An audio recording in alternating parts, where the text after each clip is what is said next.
Double kill. Triple kill. Quadra kill. Penta kill.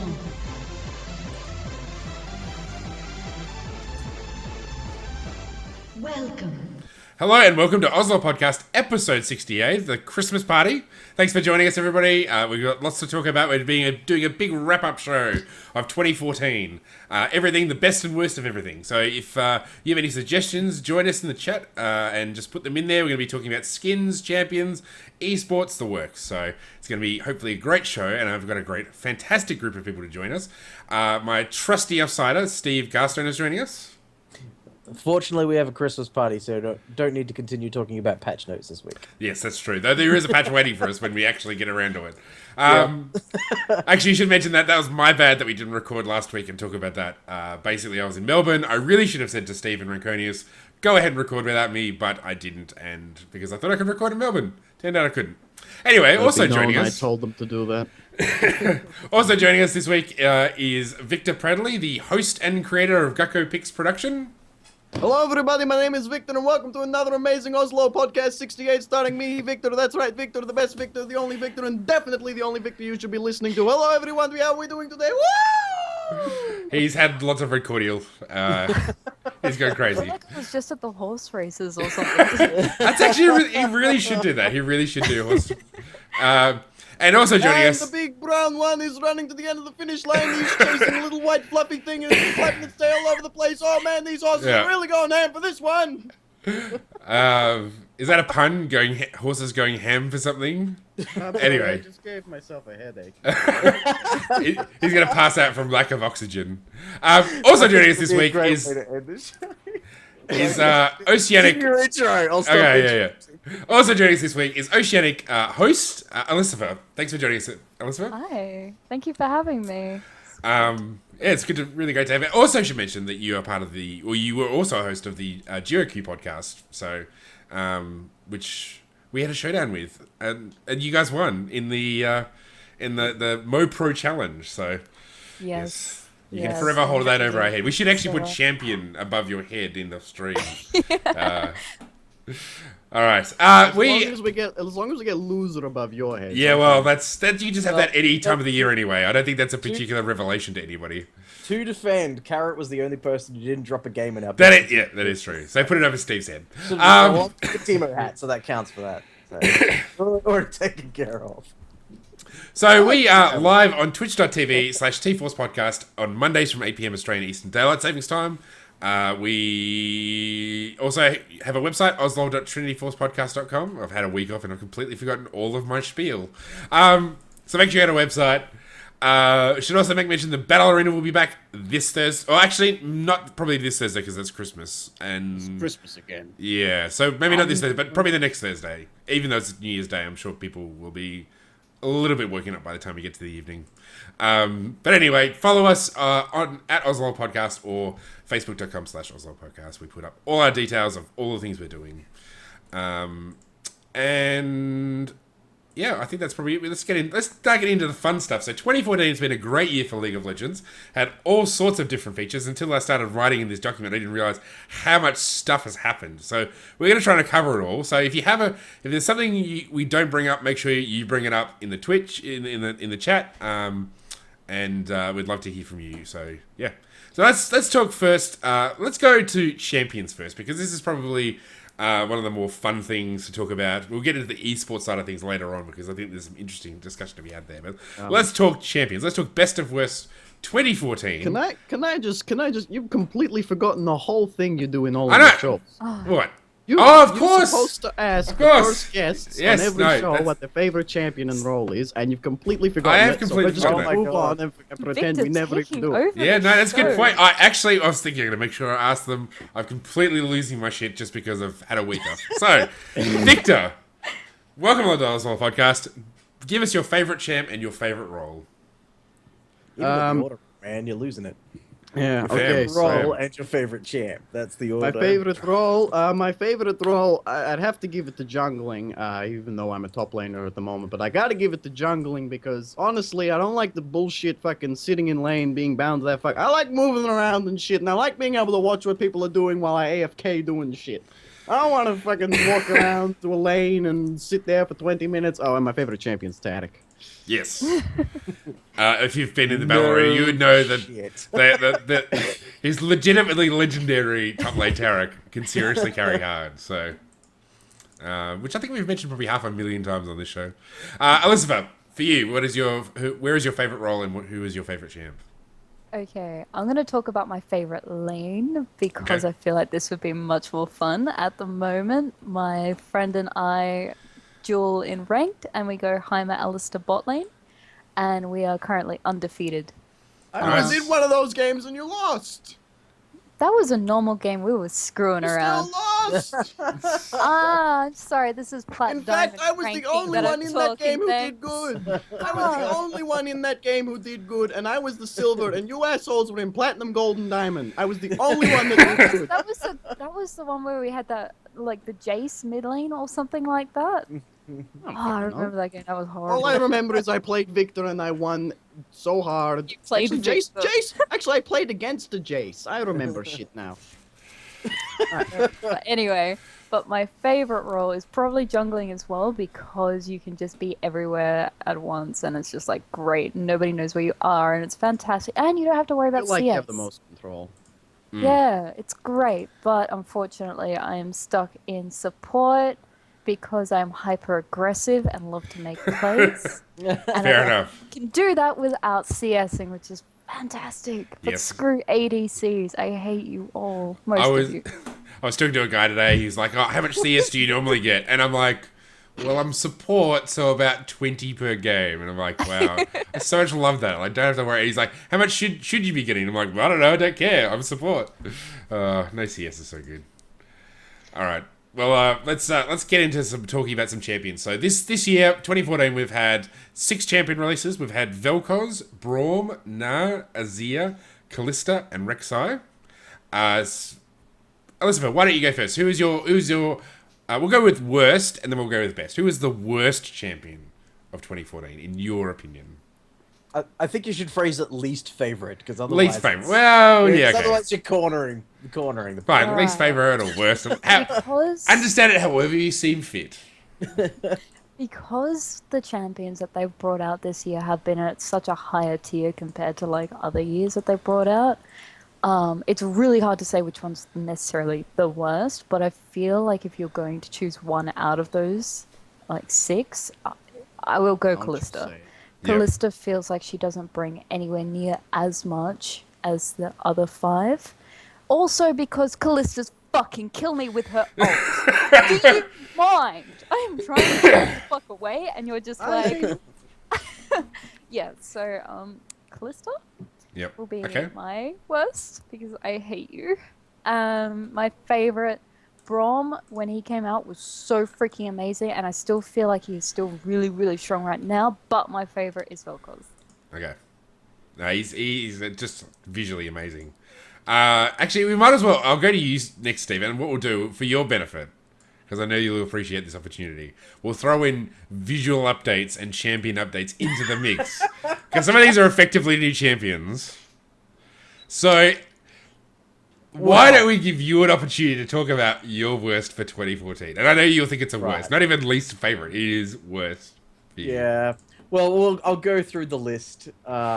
I think personally that Na is the top champion to be released this year, for a couple of reasons. His competitive viability it's very much there. He's getting bans all over Korea, and we're still very early into the season. And I just like the way he plays, but also the Instalock song that they wrote, the na na na. You know that song? Oh, yeah.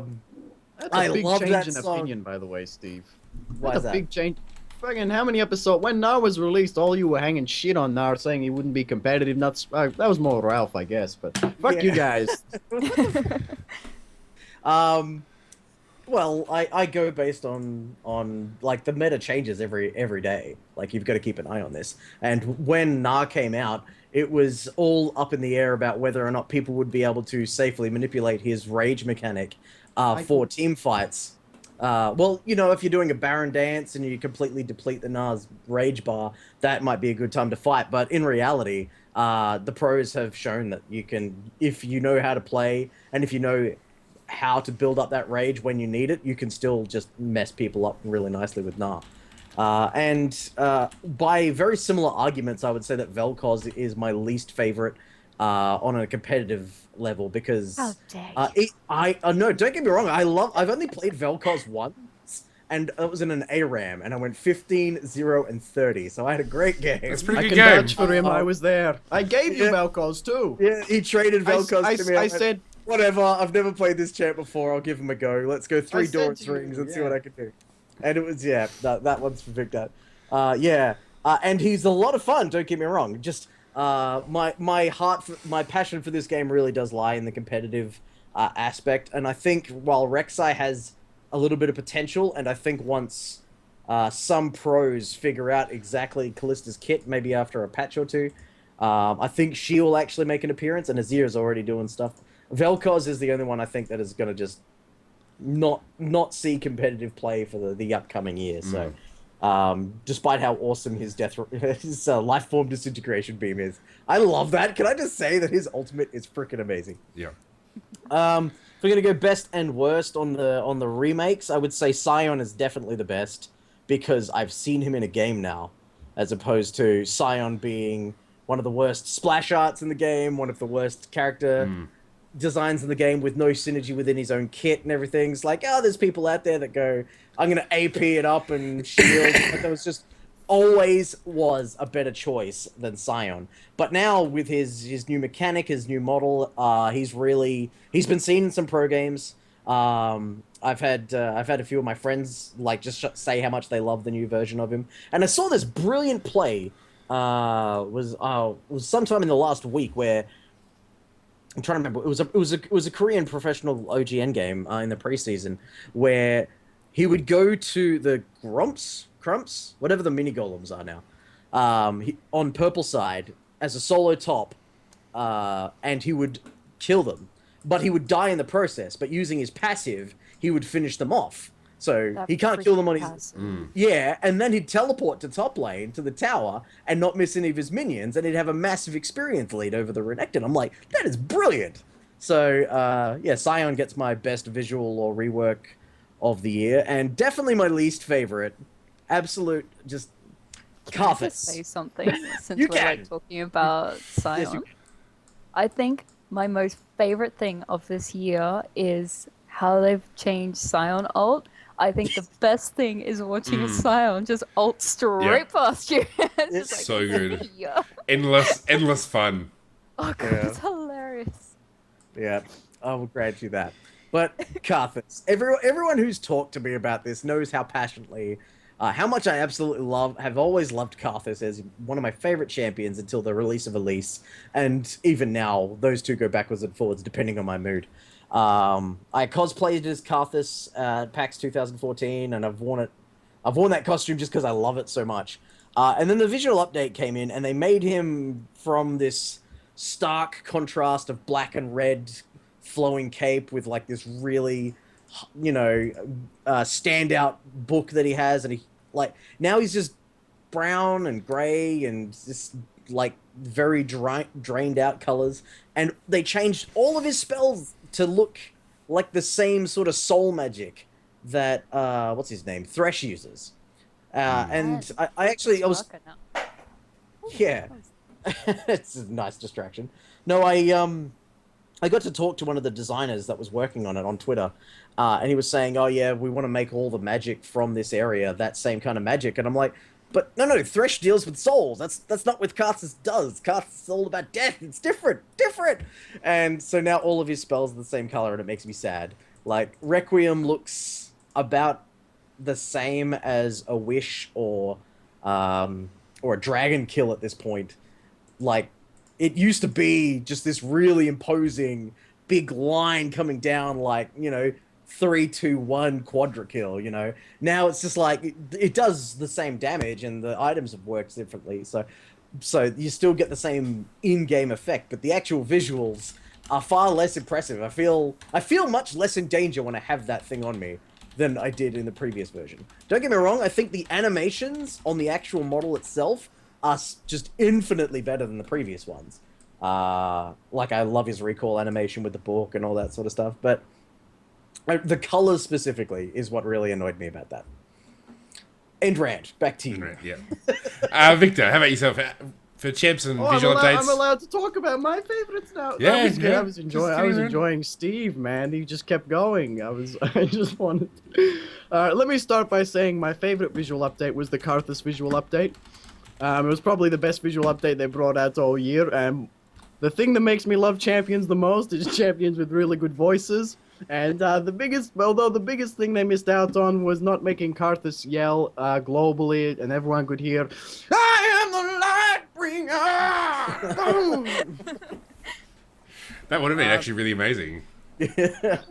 They should have done that, and complete missed opportunity. Now I have to listen to Sion's fat ass run across the map, and I have to listen to Rek'Sai yell at me every time she ults, and I have to listen to Kalista yell at me at the start of every fucking game. So screw those champions. They are the worst inputs into the game recently. I don't like the Sion remake because it's not old Sion, and I played old Sion, and he was one of my champions, and he's gone now, and they took him away from me.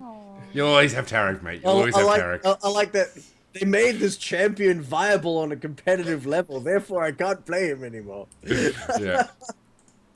All right, champions. If I was to say a champion I like the most, and I think brought the most to the game, I'd have to say, past all the bugs, I'd have to say Azir, because, I mean, mechanically and the way his kit looks and everything that happens, I looked at this kit when I first released and I said, oh my god, this is the most amazing thing I've ever seen come out of this game. I was actually shocked by the design that went into this champion. I don't really care about Kalista too much, and I thought Nah was kind of interesting. I like everyone loves Braum. I hate to say it, even though I really like him, but I'm in agreement with Steve. Vel'Koz was the least. The one I like the least. He's just because he's not as interesting as the other ones. Though I love Vel'Koz, I play Vel'Koz. He's probably the most boring. Obviously, you haven't spam laugh and just had his like tentacles just flap around everywhere. I The first time I saw that, I was in tears. I was literally in tears. I was crying with laughter. It was the best compared to a home guard sprinting Azir, that shit can eat a dick. Have you seen an Azir sprinting with home guard? No. I haven't actually. He should actually turn into the chicken and fly along. Yeah, the pigeon dance. The pigeon dance is by far the best. I'm actually going to second that on Azir. I actually think Azir... I'm really keen to see what he does next year, because I think he has the potential to have the biggest impact to how League is played, because I think he's going to work really well as a split pusher, and just with the mechanical level, like the mechanical skill that the pros have, I just can't wait to see what they do with him. Probably... I'm with you on Azir. I think he's going to be... he's one of those characters that's going to get patched every single patch like Kassadin did for like 7 months until they go, okay, we're happy with it. Yeah, We've destroyed him enough, guys. Probably, I mean, Kalista probably at this stage is my worst, just because, a bit like what Maka said, she just doesn't seem to really add anything, but with a caveat, I think if they buff her and change her a bit, I think she has the potential at a pro level to be very good, just because of the mechanical intensity for regular people is just too much. But for pros, I think they can do some really crazy stuff. So to see like an imp or or even someone in our own zone like what's his name? I forgot his name. Radia. Yeah, someone like Radia, who's mechanically really skilled. I think Kalista can be really crazy. So I guess in maybe that regard, Rek'Sai is probably also... I mean, it's hard to tell because she's only just come out, but yeah, I'm not entirely sure what she really brings. I stayed away from Rek'Sai because I haven't had enough time to really get the hang of it. I mean, I think Rek'Sai's cool, and I'm a huge fan of the Void, but I just don't know if, I don't really know what she kind of is there for. The only thing I like about Rek'Sai right now is that she's the first Void champ since Cho'Gath who actually eats things. True. And considering that's their whole thing, it's a little bullshit that none of them actually eat things. Kha'Zix does nothing but tell us how much he wants to eat stuff, and nothing in his kit eats anything. Well, Vel'Koz disintegrates stuff. You can take solace in that. Yeah. The thing with Callista as well, when you're playing her, you can't auto attack cancel. Once you've auto attacked, you're committed to that. And if you jump backwards and you don't have the communication with your support as well, and you jump backwards and they move forwards, well, you're like 2 steps, like 2 big lengths behind your support.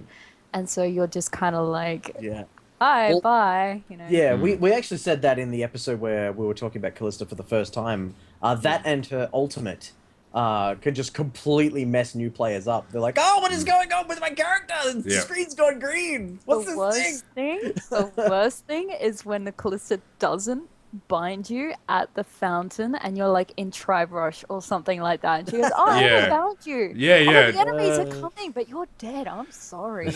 Like, I'm just going to freeze you in spot and you're going to get first blooded. In your face, Thresh, this is the real death sentence. Yeah.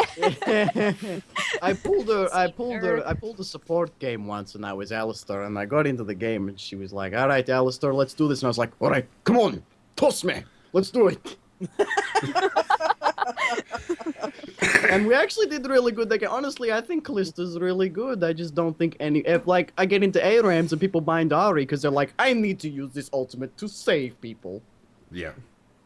I'm like, what are you talking about? Throw me at them! I'm a giant fucking tree! Throw me! Well, I think that's part of Callista's problem, is that she is probably one of the highest skill cap champions that can exist. Sky's the limit.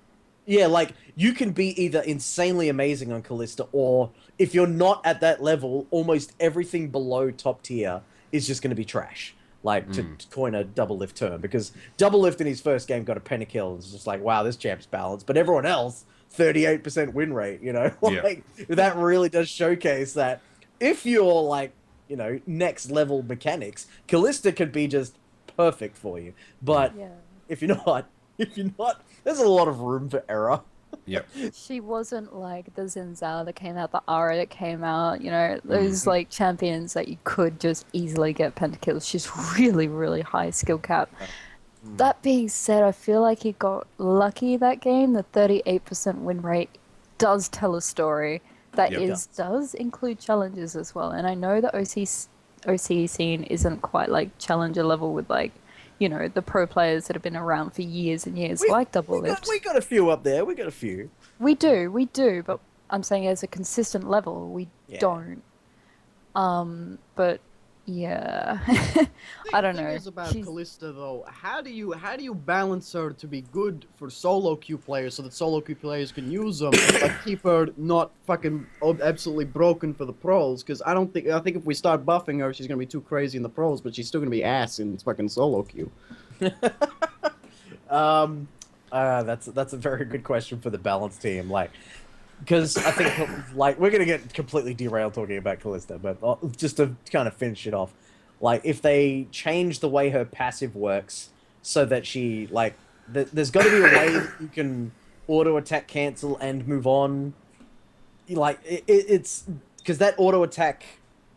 Not being able to cancel your auto-attack, but then having a dash is both amazingly powerful and incredibly prohibitive at the same time, depending on your circumstances. So I think the secret is going to lie there. I think apart from her, like, weird, my friends can throw themselves at you if I ult, you know, that is probably going to be looked at as well. And once they've ironed out those two aspects, I think should be good. All right, well, let's move on to skins, because otherwise we could end up talking about how bad Callista is all night. So we're just going to quickly go through favourite skins, least favourite skins. But the first skin of the year was Scorched Earth Renekton, and moving through with the last ones being Eternum Rek'Sai and the Safe Tracker, Pickpocket, Twitch and Evelyn ones, and the Constable and Captain, Trundle and Volibear. So who wants to go first on this one? Victor, you want to go first? Favourite, least favourite? Let me look for them first. Stop rushing me. Who has got them and wants to go first? I got them. All right, I'll go first since I'm the only one who's actually looking at the list. So, Go first. There's so many good to choose from. I love the Battlecast ones. I think they were excellent. Probably. So my favorite is either Project Yasuo or Dragon Slayer Pantheon. I think Dragon Slayer Pantheon, once he actually gets a visual update, it's just going to look so freaking amazing. Like, just the wings when they come out and the way he lands and everything about it is just amazing. So, lots of great content. I'm looking at the list, and there's only a couple in here which you sort of go, yeah, whatever.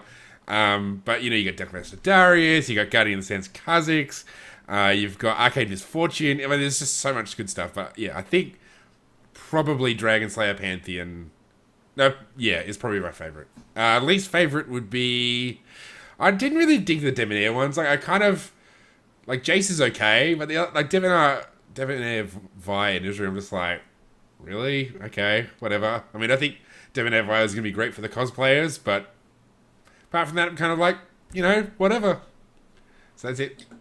Right? I'll go next. There's a lot of really good contenders. Like, I don't think the Fnatic guys are on this list. I don't see them on this list here. But but the Fnatic skins were in there. There was a whole bunch that I posted in the document. Are they still gone? Did you delete them? I think you've deleted them. Anyway, did SKT skins come out this year? No, that was last year. Okay. Yeah. I would have to say that Super Galaxy Rumble is probably my favorite skin of the year, and I wanna justify that because Rumble's been picked too much. Yeah. What? I don't like champs that talk too much when I'm playing against them. Sion does it. It's why I don't like Sion. Well, Okay. the reasons I'm picking Super Galaxy Rumble is because I've always thought Rumble looks stupid. Like, I get that's like that's his entire gimmick. Like, I'm a little guy on the back of the thing. I'm a Yoro. That's kind of the crazy eclectic. Yeah, exactly. Like that's who he is, and I'm like, I don't like looking at you, you fool. But he keeps getting, like, he's been picked up in Korean, like he's been picked up in pro play all over the world for on and off for the last couple of years. And I'd always go, oh, not Rumble again. He's gonna ult and it's gonna do things, but he looks stupid. He throws pineapples and like I just got really annoyed. And when Super Galaxy Rumble came out, I'm like, man, that looks freaking cool. Like, I got really enthusiastic. And whenever I see him in game, I'm just like, hell yeah, that looks freaking awesome. I'm with Victor on the noises. Like, he does make a lot of noises, but I think that adds to his kind of I'm an anime character feel even more. Well, can I clarify? I do like the reference because I did watch that anime and I really enjoyed it. So I do really like the reference it makes. And, if anyone's watched Gurren Lagann, that is. I don't think Your I have. drill will pierce the heavens! Have you seen that? Nope. You cannot Never like seen that skin anymore. Go watch the anime. And I'd have to say, River Spirit Nami is is going to take the... I don't actually think the skin itself is all that bad, and I quite like the splash art, but the recoil noise it makes, and the fact, like... That's something very similar to that. Yes, it's very intrusive into, like, it's even when you're spectating a game, whether you're playing or not. Like, the spectator mode will go over there and you'll hear it, and you're just like, I can't hear the announcers over what you're saying over your siren song. Shut up. Victor, what about yours? All right, the best skin this year. It's certainly no Spirit Guard Udum, but it's gotta be. I'm in the business of dunking, and dunking is Nice. good. That was a very close runner-up for me. Good choice. Because mainly because I like the video they put out. It was like, don't. I don't play a lot of Darius, but I did play a little bit of Darius when I was learning top lane. That skin's a lot of fun. Like, I like skins. I like skins that have a lot of quotes and stuff. I don't like playing against skins that have a lot of quotes and yell at me during the game. But when I'm playing them and I'm the one hearing them, I love that shit. I'm all about that. That's why I like the Karthus rework. Eat a dick, Steve. But like the first, if you go onto the wiki and look at his first taunt to an enemy, no one wants to play with you, Amumu. Like, that's hilarious. I love that shit. That's cool. I didn't realize that. And wicked. there's another one where he goes to Fiddles. Hey, Fiddlesticks, spooky. And Nocturne, spooky. Nice. So I love that skin. The next one, my worst skin. I don't think this is the worst skin because it's the worst skin. I think this is the worst skin because it was the biggest letdown for me, and that's Final Boss Viger. That skin for me was a massive letdown because I hate the voice. I cannot stand the voice. I want the old voice back. I want my Vigar going. Shit, what's that quote Vigar makes?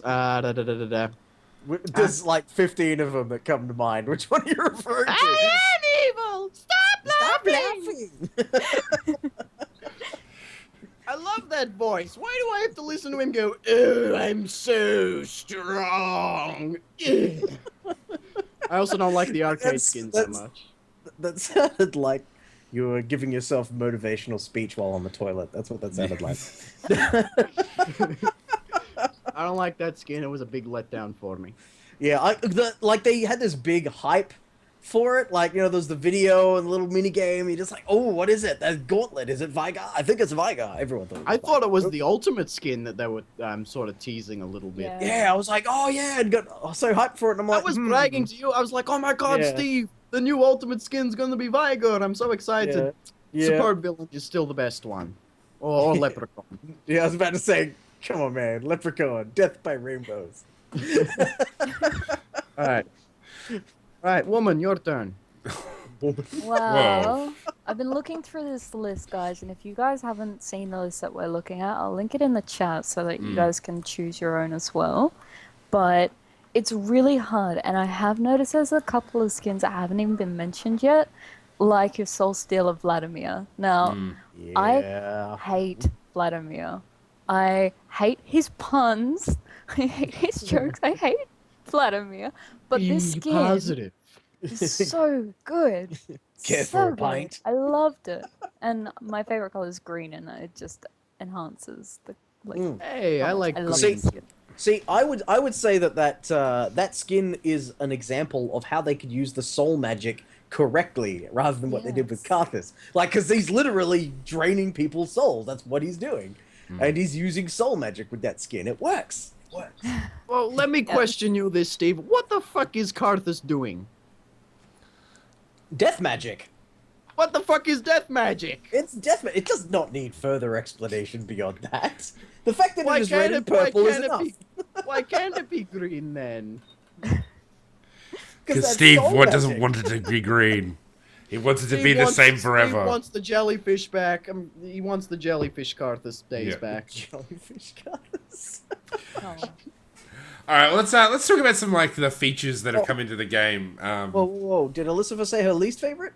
Oh, did you say your least favorite? Okay, sorry, my she bad. just she said her favorite and then said how much Okay. she hated the champion. And then So does that count for both?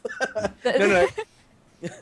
then it went on to Karthus again. I'm pretty sure all of our conversations will keep coming back Yeah. to Karthus. We pretty much established on the podcast that the answer is always Karthus, regardless of the question. That's it. I think one of my least favorites were Debonair Vi. It's a really bad skin, but I was having a I look. agree. I don't. Sorry, Ben, if you're watching this, but I really don't like Hazmat Heimerdinger. The only thing that they did about that Heimerdinger skin that I actually kind of like was the little turrets now talk to each other. They like have this little chittering, and it reminds me know of that. like That's awesome. birds.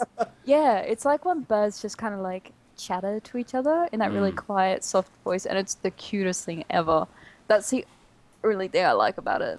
But we've Ruby also got to didn't tell me mention this. Project Yasuo as Yeah. being the coolest skin. It's I mean that was like my runner up, but only just it's such a sick skin. And I've actually seen a design that was Project Riven, like basically the same kind of way, like the orange kind of look. Oh, looks so good. Like yeah. Yuck. All right, now you may do your segue. What segue? Oh, to the next thing. All right. Well, let's What's segue? All right, let's talk about game modes because one of the other big sort of feature like content that come from Riot this year has been the featured game modes. So we've had Doombots of Doom, we've had All for One mirror mode, we've had the Poro King, which is out at the moment. We've got Ascension, which was the Shurima one on Crystal Scar, if anybody knows what that is. Earth mode, and then there was a Hexakill in both Summoner's Rift and Twisted Treeline. So, what are our thoughts? Maybe we just have a sort of just a general discussion. What do people like? What do people not like? I'm just gonna say, All for One was probably my favorite mode, but playing with 10 of your friends in a custom made as a Ziggs, having 9 other people satchel charge you into the enemy nexus is the rage. That's the best. God, rage. Like, they wouldn't focus anyone else. They would satchel charge me because they hate me or something. And it was just like, I can't move. I would die, respawn, get satchel charged back into the nexus again. And it was... That's I brilliant. wouldn't satchel charge you, but the reason I wouldn't satchel charge you is because you wouldn't have fucking invited me to come play with you. Oh, bitter. Bitter. Sir Alicifer. She's nice.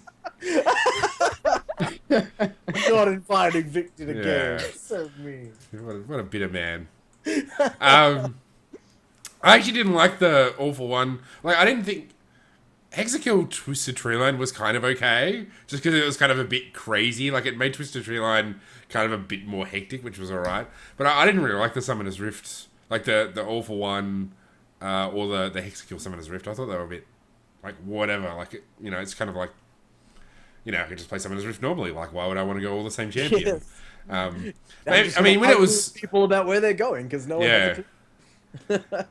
I mean, I guess thought the Hexakill Twisted Treeline was better than the Summoner's Rift one. Yeah. Just because, like, you could roam and just have fight like huge gank squads, and everyone would have to either play stupidly aggressive or stupidly safe at the same time. Because are they there? We can't buy wards. Who knows? Yeah. The only thing that disappointed me about Hexakill Twisted Treeline was the fact that Singe became really crap, and that's what I loved about Twisted Treeline. It's the only game modes where Singe is fun, and he's like brutal, and then he just becomes completely crap again. So bad. Now, I've got to say, I was sick for like the entire time that Ascension was out, so I didn't even play it. So I can't really comment on that. Do you guys have anything to say about the Ascension mode that people who didn't get to experience? Being a giant Taric was probably one of the funnest times, but now I can just buy Iron Elixirs, so it doesn't really matter to me anymore. You've got yourself an Ascension elixir. Is that what you're saying? I mean, I liked it just because the way the golden experience worked, where everybody had the same gold, everybody had the same experience, like it all went through the same together. Like, I thought that made things really different. Like, all the other modes are kind of just variations on the normal gameplay, but once you take out gold, like gold generation is a factor and XP generation is, like, it's just completely changes the nature of the game, and that's what I liked most about Ascension. I feel like Ascension was created so people would go and play that map. Like, nobody I love plays Dominion. it. Dominion's really fun. Dominion's great when you want to go check out a skin and you want to start up at like level 3, so you can already see 3 animations. No, Dominion's great if you were on North America and you can find a Dominion game. Yeah. I've got to say, while the Doombots of Doom, as it's written in here, they were a lot of fun, but they were always bots. So once you figured out the trick and how to beat them, it kind of okay. So it was pretty. I thought it was quite good that they only had that up there for about a week before they took it down, so that it didn't just become this is an IP farming thing. I got to say my favorite this year, and it might just be because of this last weekend, but Poro King. I am loving the Poro King map. The scenario, just getting rid of Flash and Ignite and Heal and Barrier, and getting rid of all the summoner spells, and replacing them with the ability to throw a snowball and the ability to teleport to a gigantic Poro. You don't throw a snowball, you throw a Poro. No, you throw a Poro, but I Yeah. always imagine it's a snowball because it has little things that fall off it. Plus, there's snow everywhere. That's true. But yeah, you can. Oh, that game. And you can pick a champion as well. Fun. The other cool Yeah, thing about it's an area where you can pick your champions, which is kind of cool. Yeah. I had a lot of fun. We even played some custom games after we had more than 5 people who were interested in playing the game at the time. So we're just like, whatever, let's 3v3, let's 4v4, let's do it, whatever. And just keep going into that. I got to play Karthus because the answer is always Karthus. Alistair was so much fun. Just whatever. I'm gonna go back and get every single healing. What are they called? The health relics. Oh yeah. Every single health relic on the map while you guys push. And oh look, we're ready to take the tower. I'll just teleport back to the Pyro King. Yeah. And then throw a snowball, land in there, pulverize, headbutt them back. It's like an incredibly long range flash. I actually managed to get the best pulverize I've ever done today. Like, basically landed the snowball, went in on the tower, 5-man pulverizer, all our health. My team wiped them out. I'm just like, yes. My fun game is Karthus Tarek in Poro King, you and me, Steve. Yeah, that was awesome. Just you and me, we 2-man them. 'Cause I never died, and you died and just didn't die. Yes, I died, but with purpose. What about in mind? Let's talk about.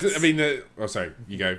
No, I agree. You just mentioned Earth mode. Yeah. We have to say Earth mode when it was Worst played mode with ever. the pro players playing Earth mode. Yeah. Bjergsen, multiple pentakills on Yeah. Ezreal, 1v5, no worries. I can solo this game. Yeah. Yeah, okay. Let's talk about Earth mode. Even with the broken stuff in there, like when people realized that healing was so ridiculously stupid, like Nidalee just like healing constantly, Soraka healing, like even when taking that stuff into account and like endlessly spinning Hecarim and all the other BS that was in there, still by far like the most fun I think I've ever had with League. Like I played Urgot, like I love Urgot. And Earth mode is the only mode of the game where he's actually good to play in, and he's just like top tier. he's like top tier, and you just like I like 1v3 people, and it's just so crazy. And I remember the first time I walked out of the base because he was the first champion I played, and I just started spamming my Q, and I literally whipped myself laughing with just the craziness. I was just hysterical. I was just and just from there it was just great. So I was going to played say... full AP Alistar first. That was my first game. Full AP Alistar. And then I built a Wota as like my last item. And so I just mega healed through my ultimate. This is before his ultimate was 70% reduction at all ranks. yeah. So this is the shit days of Alistar where I was still playing Alistar and before I played in the top lane in Battle Arena. I played full AP Alistar and just bam, bam, bam, bam. My favorite part about Earth mode was the video patch notes that they put out for it. That was actually pretty good. When Jat comes out and says in a completely deadpan voice, he goes, "We've been watching a lot of competitive games and the stats based on solo queue, and it's quite clear none of you want Kassadin in the game, so we've deleted him." And then he just paused while everyone laughs, and then he goes, "Raz has also been deleted." No reason, just Raz is gone. That was really well done. Yeah, it was brilliant. I mean, it's like, and that's, I mean, you can say that actually about a lot of how Riot has actually interacted with people. Like the patch notes are hilarious, like with the text they have, which is, I mean, that's something that's really come into effect this year. Like just the way they present everything to the fans is really, really well done. Like they obviously have thought, how can we make this more fun? Even with like the mundane stuff, like even with just the functional stuff, how can we make that stuff fun? So it's just, I mean, it's a real credit to their focus on player enjoyment. You know, there's no other, Community focus. What about you, Maka? What was your favorite Earth mode moment? One where the game ended. Okay. No, because, oh my god. I hated Earth. Earth sucked. Hecarim Screw and everyone. Thought that Ezreal. was good. And it was just like, what do you do against that? You just kind of like, the first time I played it, I was like, Jinx with Flash Heal or something, Flash Barrier, because I didn't realize that summoner spells were like reduced in cooldown too. Yeah. And I was versing an Ezreal in his bot lane. And sure, I could rock it to my heart contented, but you know, Flash Barrier was just shit. And then everyone started taking like Flash Teleport. Revive. Well, it was Revive Teleport for a while. Oh, that was, Revive Teleport, yeah, that's until they got rid of, because they realized that Revive dragged out the games forever. Yeah. So they took out Revive, which was good because it just meant the game couldn't be stalled forever. Yes. It was painful. It Yeah. was painful. Actually, I think not a lot of people worked it out, but Shen was actually pretty fucking crazy in Nerf mode. Oh, with the taunts. Taunt. Yeah. Limitless Yes. taunts, and he shielded so often. Like, I built full tank, and I never died. I 1v5 the whole team. Like, this Zed was like, haha, Shen, you can't beat me. And then I came back with a single item and kicked his ass. And I So never did died. you get unlimited energy as well? Because I thought the energy champs didn't Yeah. have unlimited energy. No, it's only health champs that actually had costs. Yeah. Okay. Yeah. Oh my gosh. Yeah, And cool, that's right. and what's his name as well? Rumble, poor Rumble. Didn't Rumble. change his overheating at all. Rumble, and it was actually the one thing I liked about Earth mode is that it's the one mode where there was no reason to play fucking Yasuo! Yeah, yeah. Fuck that champion! You know, I've just got this image of Yasuo cutting Earth in half, saying, you know, notification, Earth mode been cancelled or something. Yeah. You know, just he's back. The thing about Yasuo is, it was always Earth mode for Yasuo because he doesn't have cooldowns. Well, before we get into like talking about the esports side of thing, is there anything else about like best and worst and what Riot has done on the player kind of focus side? You know, the content or anything that they've done that you just think was really great, or anything that they did that you thought was just like stupid? They responded to my angry emails. Okay. That was pretty stupid. Yeah. Yeah, that was really stupid. Why I would think you one do of the that to things yourself? I liked was that they listened to people with bringing back mystery gifting. And it's now a permanent feature. And now you can mystery gift yourself if you're like me and have no friends. Yay! Presents. Yeah, no, mystery. Yeah, I mean, I think we had mystery gifts late last year, wasn't it? It was like Christmas time Yeah, last year. Yeah. They only brought it out for Christmas like a trial, but now Yeah. it's like actually legit. You can have it now. Yeah, no, it's a good feature. Except if I get scammed by somebody who I thought was my friend who wasn't. Somebody obviously took over his account and scammed That's why you me. just mystery gift yourself, man. So I was so... Cut I was out so the peeved. heartache. Yeah, that's true. Bet you're looking I for gave you a skin It's so for many that. presents. He did in fact give me a mystery skin. All right, anybody else got anything which they thought was like really, really excellent Well, or really terrible? Oh, I think terrible. I think I normally don't speak negatively of Riot, and this is me stretching a little bit, but I think the original rework to Cassidon, they're like, it's all right, this will fix his problems, and then he came out and just quadra-kill every Destroy. freaking Yeah. game. And they're like, okay, we're gonna change him again, and then they just like basically spent the next 4 months going, okay, we're gonna tone him down. Okay, we're gonna tone him down. Okay, we're gonna tone him Yeah. down. Okay, we're gonna tone him down. And I was Well- like, yeah, maybe I should have play tested that a little bit before the rework. You know, I suppose the rioters aren't really the level of the pro player. You know, so they can't really do that. But Well, some of them are. But I think it's just you can only get so much playtesting on the PBE, and that's just the... yeah, well, that is very true, and I think that's the main reason that Azir has been just plagued with bugs ever since he came out. Because okay, we've tested him, he's been on the PBE for a while. It's no one's really complaining about this. Maybe one thing here or there. Let's release him. Oh my god! Yeah. It's just, everything is going wrong with this champion. Hey, we're allowed to bring the reworks into this. I want to talk about Nidalee. I was not happy with what they did to Nidalee because they changed her from the AP spear throwing cow, who just threw shit at you and then you chase after her and she run the fuck away and you never catch her. If you get close to her, you run into her team, you die, whatever. And then they changed her to this champion who was AD and had to get on top of you to deal damage. Sure, she dealt bullshit damage and technically more damage than Garen's ultimate at times for some fucking reason. But then they changed it again. They said, guys, I'm sorry. They're like, guys, I'm sorry. We changed her. We're gonna fix it up now. And they made her AP again. So now Nidalee is a spear throwing cow who runs away when you chase after her, like the fucking problem we had in the first place, Riot. And now, just to add salt to the wound, she can jump double the distance. Yeah. Hello. Well, I think I defended this on the podcast. It might have been off air, but I was always annoyed since I ever put the two together that Corky's big missiles did less damage than this cougar lady throwing spears from the jungle. I'm like, this doesn't make any sense. Like, okay, I'm gonna hit you with 4 missiles, bang, bang, bang, bang, bang. I'm gonna hit you with a spear, boom, half health. Yeah. You know, it's like this doesn't make any sense. To me. Only half? Which games were you Yeah. playing only half? I was jungle tank meta, man. Only half? Victor is losing his mind. Oh, that's so funny. He's so salty about those spears back in the day. Yeah. How about yourself, Carrot? What's your best and worst? I mean, I think just. Oh, I'm just trying to think of something specific, but I mean, I think probably the worst thing is just the general.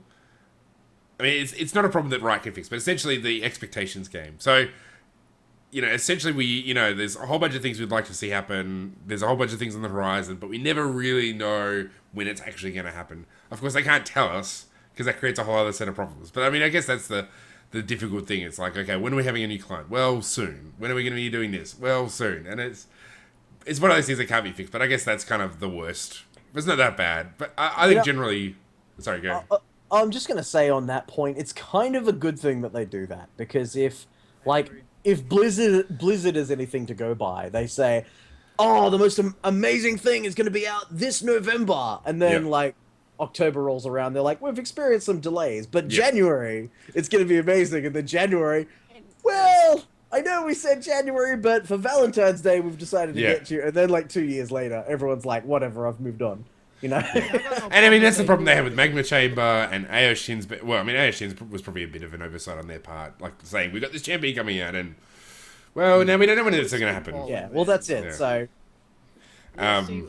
That's you can see that in just about any kind of AAA game that comes out ever. They say this is our release date. It's this time next year, and then you're getting closer to it, and either they release it and it's the most buggiest, most unfinished shit.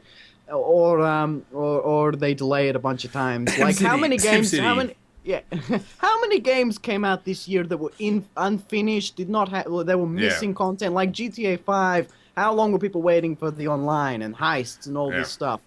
Let's think about Nintendo. Nintendo do it right. They don't give you the day it's coming out. They don't tell you the day it's coming out till it gets really close, and then they release it. And what do you know? All the games they're actually finished games. I don't know if anyone's played Sonic Boom. Well, but Sonic Boom is not a finished game right now. I've got to say, Nintendo do have the added advantage that there's only so many different ways you could render Mario. Yeah. It's like in 90% of their titles. So. Oh, wait, Mario can't be in this one. Get Legend of Zelda out here. We need Hey, man, I mean, Toad's Adventure's coming out. Yeah, I wonder where they got that model from. I think in terms of the best, I think it's just the play. What I said before, the attitude towards players. They're really focused on helping their players and communicating with their players, and everything they do is really well done. So, I mean, compared to someone like Dota, where it's basically Valve never talks to anybody. You never know what they're thinking. You never know what they're doing. And I can go every single day to Surrender at 20 and get a red post list. And it goes through all the designers talking about what they're doing, why they're doing it. They're really open and honest about their expectations. I have no idea how they do it, but they take the criticism with graciousness. Like, they get pelted all the time, and yet, they still go out there and do it. So I think that's by far the best thing overall of Riot. Sorry. One more thing. I just remembered then. Now that just recently OCE, it was announced by Riot that OCE would have an LCS feature as well. So we'll have weekly tournaments and stuff like that, which is going to be amazing. Going to become more active next year because obviously end of year, Christmas, everyone's not going to really be here. But next year, big thing, LCS, in Australia and New Zealand, that is going to be so big for the scene. Now, I feel like we're going to move on to... Well, that's a good segue. Let's talk about this now. So let's talk about the oceanic scene, where it's at, the pro scene, everything. So let's go into that side of things. So you want to keep talking? Just, what are your thoughts? Yeah, so because everyone knows that the Australian... the OCE scene is a lot younger than every other scene out there at the moment. We were really, really lacking in consistency. Teams really didn't have much of a goal to kind of, glue together, stay together, practice and compete, because there wasn't just there wasn't much. Like, it was just a pastime hobby. Now that Riot has implemented something like this, it's going to be so big for the scene. People are going to want to sit down and go, right, we need to get our shit together. We need to actually practice, work hard, and, like, raise our game, because this is something that if you want to become full-time, this is what you're going to work for. This is what's going to get us known worldwide. We are already, noticed worldwide through Legacy at Wildcards, through Immunity at last year's Wildcards, but this is going to be even bigger. So it's going to be so good for the scene. So I think that this is an amazing thing that Riot has finally implemented it. They've worked so hard to get this here. They haven't had enough numbers for rioters in Australia for a little while. They've had a little bit of a struggle with the hiring side of thing to get people that are, qualified enough to do something like this. But now they have it. Now they've put it down. The foundation has been laid. We've seen online and live events like PAX and ACL working with Riot. You saw EB Expo, all these live events are huge and people love it. So it's gonna be so good. And I'm just my rant, but I'm so excited for this, and it's gonna be amazing. It's a great and well-deserved rant. Yeah. What was that, Victor? I said you're talking about Riot hiring and shit, and they haven't hired me yet. I think they're doing a shit job. Sorry, bro. I after attending EB Expo and PAX, both this year and last year, just the level of they've put so much into it, so much. It's, if you think when we very first started this podcast, Carrot, we go back and we're just wow, we have a server now, and our pro players we can solo queue on 86 and below ping. This is amazing. That's where we were 2 years ago. The days of 200 ping are behind us, boys. Yes. Yeah, it's just incredible. The level of competitive play in the Oceanic region has been monumental. The skill level is something else. Back when you could win a game based completely on strategy, the Chiefs / Old Immunity, they would win absolutely every game because no one else had really fine-tuned their tactics and teamwork to that level. Now we've got the top 8 teams that are all kind of clamoring to qualify for the top 4. There's that competitive level. It's taken a ton of dedication from the players, so I'm not taking anything away from the players. In fact, bravo to everyone who's been that dedicated for that long. But that's something that Riot Games have done, or Oceanic Riot Games have done specifically, to really just go, you know what, if we're going to do this, we're going to do it properly. And every step of the way, they've just put 100%, 110% effort into it. It's amazing what they've done, especially considering the amount of time. Yeah, I think what they did, I think it's all been pretty good. I think at the start when they had the online qualification, the round of 8 online, and they were having a huge problem with DDoS. That was championship. Yeah, if we're talking about the worst, I think that's a mistake on Riot's part. But they rectified it super quickly. Obviously, a lot of it's on the teams as well, but Riot's response was really great. They moved it all offline, had the qualifying events at different things. I think that was a much better approach. Maybe possibly it was more expensive for them as well, but I think in the end it actually made for better watching. And I think as a person who lives in Western Australia, it was great to have a big event out this way. It wasn't just all in Melbourne and Sydney. So I think those are great moves on their part. It'll be interesting to see how the new format goes differently because obviously it's 7 weeks or whatever it is. I think it's 7 weeks of games with 2 broadcasts a week. So that's quite a different rather than ACL, Cyber Gamer sort of between events. Then bam, 2 weekends or 3 weekends of just league at PAX or at Supernova or whatever. It's going to be a lot easier to schedule. Yeah. As an analyst and someone who works in the Oceanic scene, I'm really thankful for this because I'll be able to actually get everything done without having to go, all right, goodbye weekend. I've got nothing. I've got nothing for the next 12 hours today, and then again another 12 tomorrow. Yeah, I think it's going to have the problem of the DDoS. Who can be the DDoS champion, or who can survive Like, because if it's all off online, you're going to have that same issue that you had at the start of this year. So I'll be interested to see how they tackle that, because they haven't yet said how that's. I mean, they've said it's 7 weeks, but it's not clear how they're going to do that, since not everybody lives in the same location yet. Eventually, Australia will just crumble in on itself. Lord, that's it. Yeah, we just need a wormhole between all of Australia. Like, just. That would be awesome. I would walk through that portal just right now. I'd be like, I'll be right back, and then just walk up behind Victor Bradley. All right. Well, let's.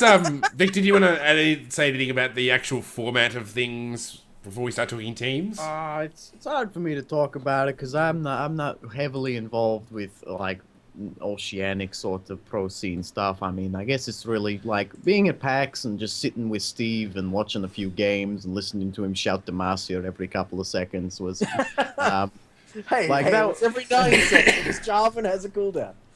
Yeah. And then he'd do it, and I'd have to shout "For the King" because they have the Warden Kingdom skin on. Yep.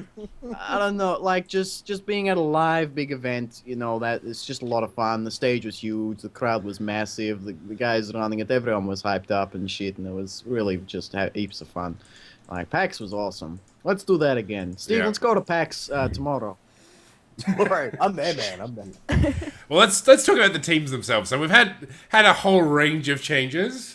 Teams that were at the start of the year have now vanished. We've got a whole bunch of new teams. Teams have completely reformed their roster and have benefited, and other teams have just kind of disappeared completely. So let's talk best. Let's talk best and maybe not best and worst teams, but like most impressive, least impressive teams. 2014. Steve, you go first.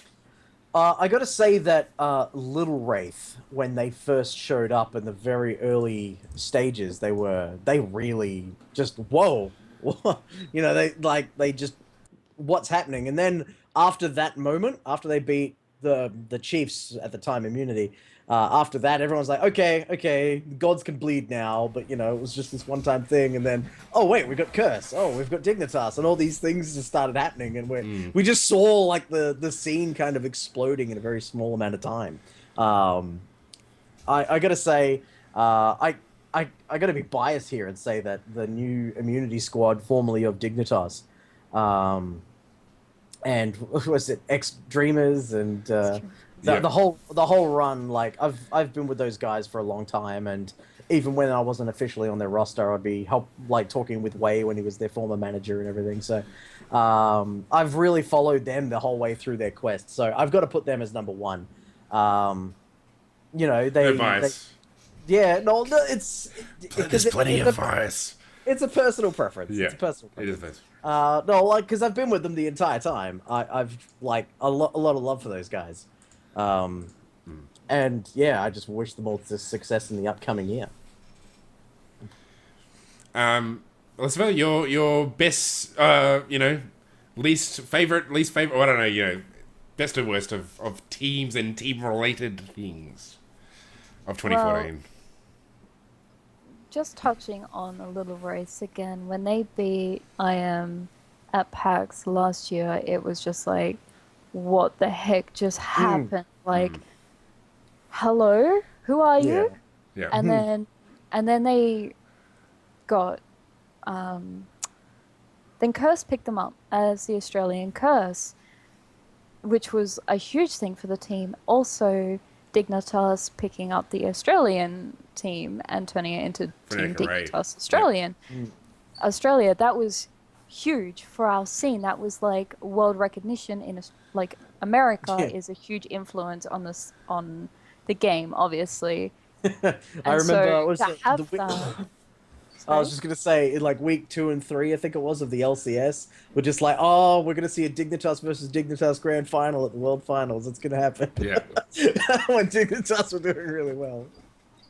Go, you can continue. I just remembered that. It was very fun. It could have happened. I mean, It could have happened. It could have happened. We were so close. Only about 497 games away. Yep. So that was huge for our scene as far as teams are concerned. But then there's 2 different worst things that I want to talk about. I'll keep going with this subject first. Then the dispersion of not dispersion, but the title taken away from Dignitas after they lost. They didn't qualify for ACL, I think it was. I'm not 100% sure. No, they didn't qualify for winter for autumn. Yeah. Autumn qualifying. Sorry. Yeah, so they didn't qualify for that, and so they kind of broke the contract with Dignitas after that. It was just kind of like, look, it didn't work out. I'm sorry. So that kind of sucked to see one team just kind of like lose their title like that. But then also Curse. I don't know if a lot of people know what happened with Curse, but they just kind of vanished off the scene, if you hadn't noticed. After they picked up, what's his name? The mid laner. I forget his name. Keen, yeah. So they basically poached Keen, sent him to America, and then, oh yeah, we're done. Yeah. So what basically happened with that was Curse didn't really actually know that the team disbanded after Keen got taken. And so there was a lot of issues and dramas internally with that, and then so Curse just kind of disbanded. Yeah. Sorry? Yeah, and externally. I remember we were we were wondering about whether or not we should bring Curse up for one of the episodes when we were talking about the pro scene. And Carrot and I are like, what the hell's going on with Curse? And I'm like, well, the web page, the Wikipedia thing says they're still together, and there's nothing on the Facebook page. But Keen's in another country. Should we bring it up? I don't know. Yeah, we ended up just saying, yeah, Keen's moved to another country. We've got no idea what's happening. And then just, okay, I guess they're not a thing anymore. Was the report next. Yeah. Yeah. So that was a real letdown. Not only losing Dignitas and Curse in the same year as being picked up. Yeah. But it just kind of coming from an outside perspective, that would have looked really poorly on the Australian scene. It's just you just got two big sign-ups and you just threw it away like that. Is this a place that we want to actually invest our time in? So it's given us a lot more that we need to I can definitely understand that point of view. I think it did a lot more. I think us getting the teams come over here in the first place probably did more good than them leaving did us harm. It didn't look good, but the public story wasn't really released on what happened, whether it was good, whether it was bad. It was all left kind of vague. So I think the damage at the time that was done was very negligible when compared to what it could have been. I mean, within certain circles of the knowledgeable managers and players kind of clique that's going around, they all knew what was happening, but a lot of the Oceanic fans really had no idea, and outside sponsors, they go, oh, okay, what's happening there? Okay, the organizations weren't sharing that information around. Well, to my knowledge, anyway, they didn't share that information with me. But but I think you're definitely right on the angle that to gain them and then lose them so quickly, it's kind of like someone looking at resume. Hey, you were only employed here for 2 months. What happened there? So I definitely get what you're getting at there. I gotta say, my least favorite is easily the DDoS championships. But I've got a special notable mention when it comes to my worst moment, and that would be the Zillion lock-in by Legacy at the International Wildcard. Oh my god! You're still talking about it. I'm still talking about Swiper face checking that brush from the year before. They should have picked Oriana. He says they should have picked Oriana. They would have won. They would have won. Just saying. They would have won. The guy come on and he argued with you about it. Yeah, I know. That's my notable mention. How about you, Carrot? What do you got to say? Well, I mean, I'm with Macca in saying that probably the least impressive thing. Actually, did you want to say your best?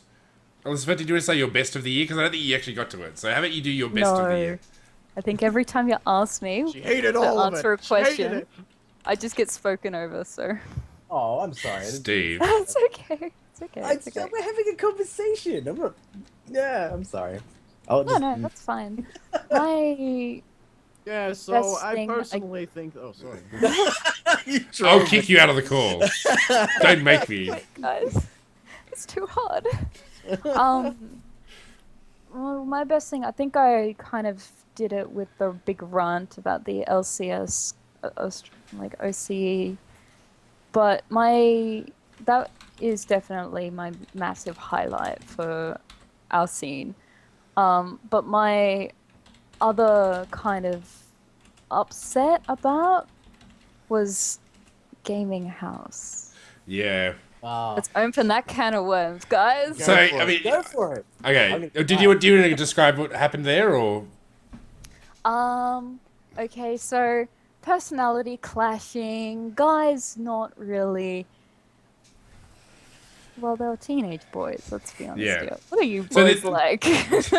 Just a bit of a background for those who don't know what we're talking about. We're talking about AV late last year, big announcement, first gaming house in Oceania. It was a big thing coming into this year, and yeah, as you want to keep going out Maka, with what? So personality clashes, well, teenage boys, which they're not exactly Yeah, prone it was just to kinda being like- pleasant towards each other. No, it was like the living standards were crap. The hours were crap. The boys didn't have a schedule. It was just all a hot mess. And I said to them a few times, like, not to Wes in particular.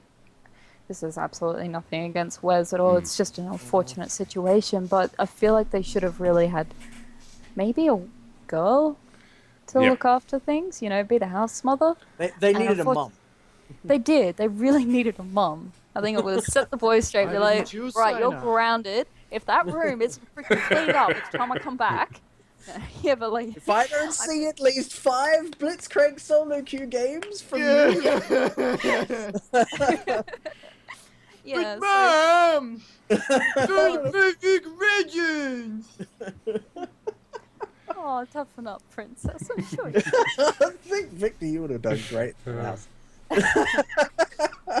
know. Keep So I going, feel like Elizabeth. Everyone would I get sick feel like- of me after like 2 hours. They'd just be like, oh, fucking kick the fucking Russian out already. He's pissing me off. He just yells at me every time Sorry. I pick something he doesn't Keep going, like. Maka. no, it's okay.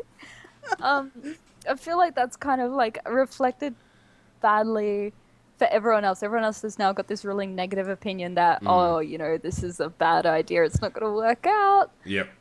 It's working so well overseas, as we've seen, and now again to touch back onto LCS, because I feel like this is such a huge step forwards for us. If we have that consistency, you know, like it's a motivation to guys go, right, look, you can actually start to make money off this. This is like where our streamers, our Australian streamers, like some of the guys are getting huge donations, like subscriptions, you know, this is all income coming in for them. And that's going to be, if these guys want to commit to it, they could make a full-time job of this. So, you know, maybe we can think about having another gaming house. We've learnt from the first one. It didn't work out, but we know what happened. We know how it went wrong. I would really look forward to trying again. So I'm really Yep. curious to see if this is going to happen again. Yeah, I think the whole notion of a gaming house has probably been looked at even internationally. Like, I think some teams are moving away from living together, working together, to sort of maybe living separately but working in almost like an office situation. So they have a gaming house, but it's not where people live. I think that's Yeah. probably in some ways more viable, especially in Oceania, because, you know, if you're moving interstate, it might be easier to find your own accommodation and just have that central workplace, because, you know, you might be able to find a better location on somewhere with NBN, but you can't necessarily always live there. And it also takes the pressure out of the actual interrelational stuff. And from what I understand, some of the guys in AV at the time weren't the nicest people to begin with. So that's probably a factor as well, that maybe it was the actual specific people in that team that were not working together. But I mean, really, the moving to a professional thing, like, that's the final frontier of oceanic esports, like League of Legends esports, is how can we get people to be able to do it as a full-time job? Well, and I mean, it's quite a tricky one. Before you jump in, Steve, I was going to mention, like, I think your point about needing a mum, Alicifer, like, that's so critical. Like, you know, even just like an older like, I think you need somebody probably late 20s or their 30s, someone who's actually older, more mature, can actually give proper guidance, because 16, 17, 18-year-old boys are not full of sound judgment. You don't want to be, you know, they can't manage themselves. They literally need somebody to guide them through this whole thing. I really feel that this episode should be the Mother's Day special rather than Christmas special, just based on this conversation. Parents actually say, "Hey, I know you're 16, but go ahead, go live in that fucking gamer house. School, who cares about that? You're 16, you can make your own mind up now." I mean, and it's not that actually. It's nothing against Oceanic men in particular. Like, it's true of all of them. Like, I mean, you look at what happened with Reggie yelling at Dyrus. You think almost even like owners of professional teams need somebody to look after them, because men are just mentally retarded at that age. They're boys, really. They're just not there yet. I love how many of our target demographic you've just alienated. Well, as somebody who lived through as a 30-year-old male who's lived through that whole period of time, I can say with complete authority. And heck, even as a 30-year-old guy, I'm not doing that well. So, yeah, I mean, I think there's a real gap that's there, because basically the coaches of these teams are only 1 or 2 years older than the players themselves. It's not till 10 years time where you've got people who have been retired for a while. I mean, I guess even someone like Jat and Kobe, like those guys who are sort of season 1 retired, like, those guys are kind of the right Those age. dudes are so old. Yeah, well, they are so old, but they're the kind of people you need to actually be managers, because 16-year-old boys need to have their hands held, essentially. Well, personally, I think Loco Doco is a very clean person. I think he look after those boys just fine, if you ask me. Loco Doco for mum. That's gonna be it. Yeah. And actually, I was going to agree with you. The other thing about the teams like Curse and Dignitas, for me, like, that's kind of been the biggest, like, the most underwhelming thing of this year. Like, there was so much promise in the notion of we're going to get this real support from overseas, we're going to become a part of a bigger thing, and it just didn't kind of pan out, and it's just kind of disappointing. I mean, it's great for Keen, like, he's obviously doing really well now. He qualified for LCS, I think, so it's great for him, but for the rest of us, it's not so great. But I mean, it's the difficulty of not actually being a truly professional scene. It's semi-professional, it's not truly professional, so that's, yeah. And to be, actually, if we're talking about underwhelming, Steve, I don't want to be mean to you and your team, but I just think, no offense to you guys, but I think there's still ongoing potential there. It's essentially the squad is kind of, they're great guys, I love them, we've been supporters of them the whole time on this show, but they're kind of still, they're like the Fremantle Dockers of the Oceanic esports scene, in that there's always potential there. It's never quite realised. And I hope next year they do really well, because I think they're really skilled players, and there's a lot going for them, but I think next year they really need to actually accomplish stuff. Because, to really deliver, otherwise it's just kind of... You gotta fucking do something, Yeah, like they're kind of there, but they're not just quite there yet, and I just kind of... And it's a desire on my part as well to actually want them to succeed, because they are clearly, they're great guys, and they are really skilled, and they deserve to be the top, but they just haven't quite got there yet. So, for me, having the promise of, like, the end of 2013, they were Dignitas, or we knew they were going to be Dignitas, all this stuff, it's like, so it's going to be a big season, but it just kind of didn't really get there, which is just a bit disappointing. But, so no offense to you or your team, but... Yeah. No, well, they and myself also joined in that disappointment every step of the way. Yeah. So, but you guys are in a good spot for next year. So it's not like, well, considering that there's a whole bunch of teams that aren't even here, like Curse and NV, they're no longer around. So, yeah. Now, in terms of my favourite, the best of this year, I think in terms of teams... We're still talking about this topic. Yeah, we are. Because it's esports, man. We're going to talk about it. I haven't even had a chance to talk. Well, you said you don't know anything, so we didn't go to you. I have something I want to say. Okay, well, after me. I haven't got to my best yet. My best yet.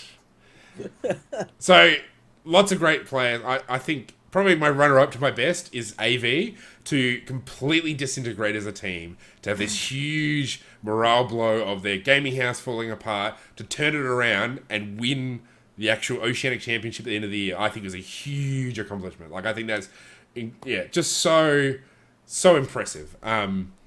So I think they're probably like my runner-up, because I just think that takes a lot of I mean, not that there was, I don't know if there was actually anybody from the original squad who made it into the second squad, but in terms of the organisation, like, I think that takes a lot of sort of intestinal fortitude, for lack of a better word. But Legacy, just those guys, really impressive this year. Like, they, and I say this every time, back in the Mind Freak days, you know, bit inconsistent, but really delivered. And I think just their performances, even though they didn't do as well at Worlds as they probably could have, or, you know, the wildcards as they could have, they got outclassed. But I just think even with that, like, I think to just really build a team that is just really delivers, I think it's fantastic. And for me, they are the best of this year in terms of the teams. Victor.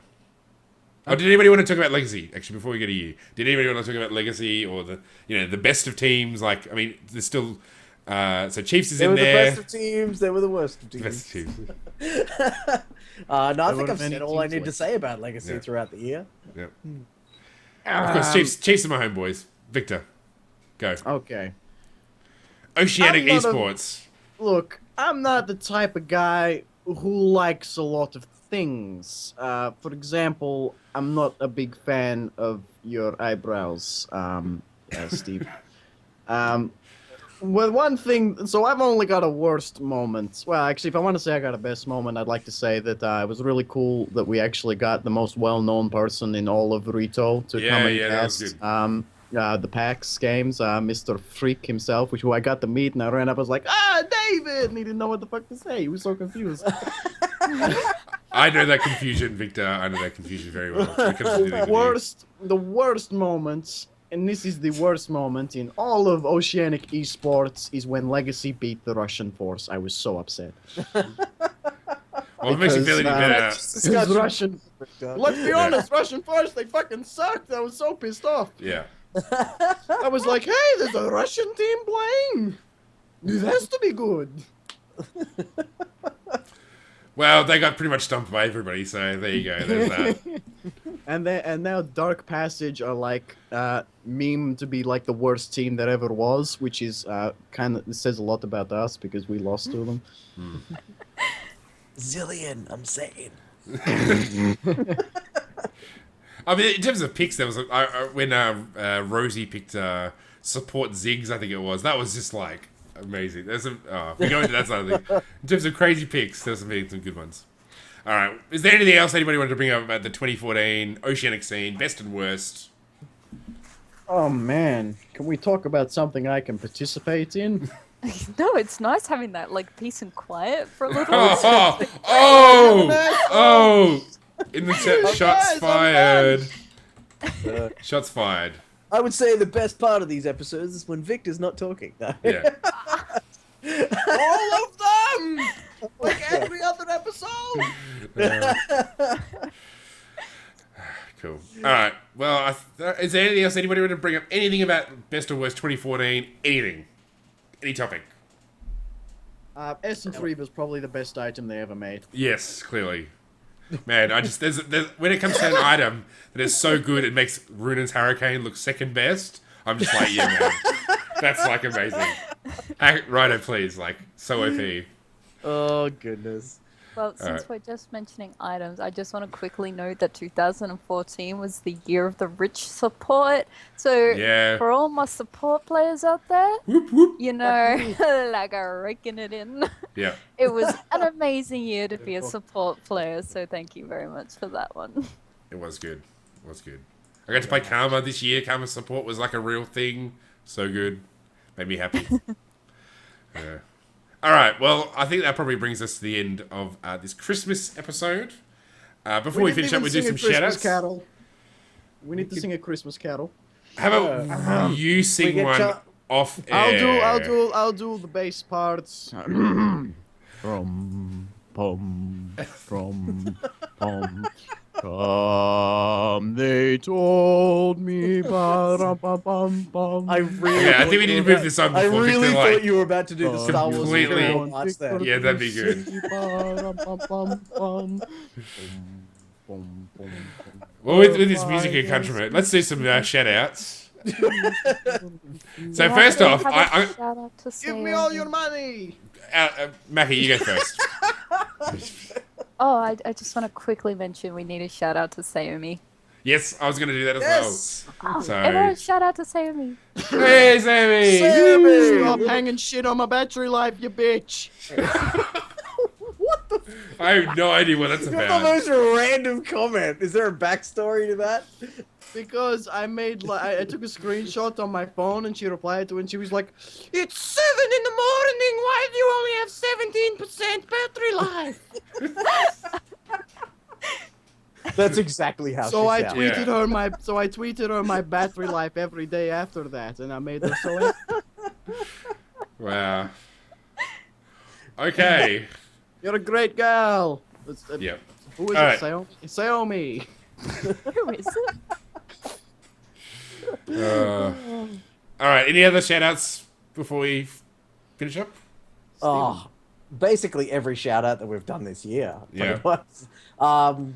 Special shout out to you two for coming on the show. Thank you very much for joining us, of course. Shout out to everyone who's joined us for the battle arenas. That was something we started up as part of a Oceanic region. Why not? And it's really become like this weekly thing that's quite good, and everyone's actually trying to improve themselves rather than just coming along and trolling people, What are you talking including about? you. Yeah, I don't know Yeah. what I'm What are you talking about trolling? Get out of here. Get out of Technical here. misfortune. Sorry. I had to get that out of my system. That's it. Shout out to everyone at Riot Games. Mirko and Benji are like at the top of the list. Just everything that they've done for the Oceanic scene. Shout out to everyone at the T-Force Network. Carrot, Ranconius, Way, Ralph, everyone that's helped with the podcast this year. Just a million shout outs. I feel like I'm accepting an Academy Award and they're about to start playing music. Yeah. We're just getting Yeah, Victor to start okay. singing over the top of you. If I've forgotten someone, I apologize. Yeah. It's hard to forget when you fucking said everyone this year. Yeah. Everyone I gave a shout out to this year. Kim Jong Un. Yeah, you get a shout out, buddy. I never gave him You're a doing shout a out. good job up there, yeah. Yeah. Try not to nuke anyone. Yeah, I swear I'll do it. I'm doing it. Now we're on his radar. Thank you very much. Yeah. Please give me a ban on the OzLoL Podcast. There'll be think never he's more gonna OzLoL mess with Podcast. me? You think he's gonna mess with me? I'll punch him right in the gabba. I'll do it. All right. I'm like a wild animal. Let's wrap this up before we upset too many more North Korean dictators. Shout out to Mod Bro and Diesel and Tribal Mind. Yo my bros. Rand Wolf is in the chat. Hello, Rand Wolf. I played a couple times with you and you're shouting out for shout outs, so fuck off. Shout out to Stephen Garstone. I love that guy. I can see him in the chat down there. He's really cool. He loves the show. He listens to me every week for my analytical opinions. No shout outs to Alicifer because she's not single. And shout out to Carrot Colossus for being a cool guy. Just the tear. Okay.